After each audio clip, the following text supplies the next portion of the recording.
আসসালামু আলাইকুম viewers, রিমাস kitchen থেকে আজকের ভিডিওতে আপনাদেরকে স্বাগত জানাচ্ছি। ভিউয়ার্স, আজকে আমি একটা সবজি দিয়ে মাছ রান্না করব, আর সবজিটা হচ্ছে শিম। আর শিমটা এখনও নতুন অবস্থায় বের হয়েছে বাজারে, আর তাই প্রথম অবস্থায় এটা খেতে খুবই ভালো লাগে, বিশেষ করে বড় মাছের সাথে। তো এখানে আমি মশলাটা প্রথমে সব ধরনের মশলা কষিয়ে নিয়েছি। আলু আর শিম একসাথে কেটে ধুয়ে রেখেছি রেডি করে। আপনি চাইলে আলুটা স্কিপ করতে পারেন, আলুটা দিলে একটু ভালো লাগে আর কি।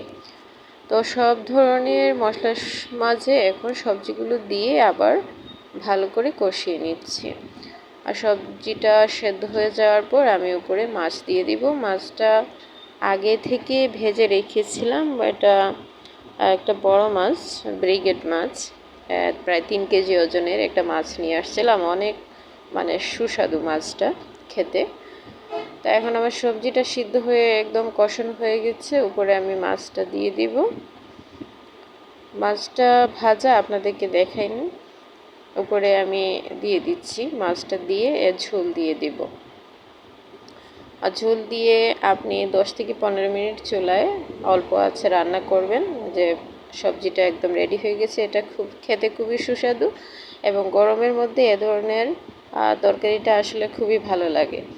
আপনারা অবশ্যই বাসায় ট্রাই করবেন।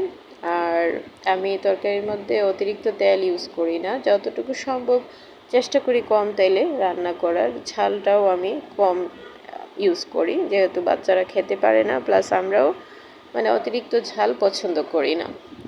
সবজিতে যতটুকু প্রয়োজন সেটাই ইউজ করি। তো ভিউয়ার্স, আজ এ পর্যন্তই। ভালো থাকুন সবাই। দেখা হচ্ছে আগামী ভিডিওতে। ইনশাল্লাহ আপনাদের মাঝে নতুন নতুন রেসিপি নিয়ে উপস্থিত হব। সে পর্যন্ত সবাই ভালো থাকুন, সুস্থ থাকুন। আসসালামু আলাইকুম।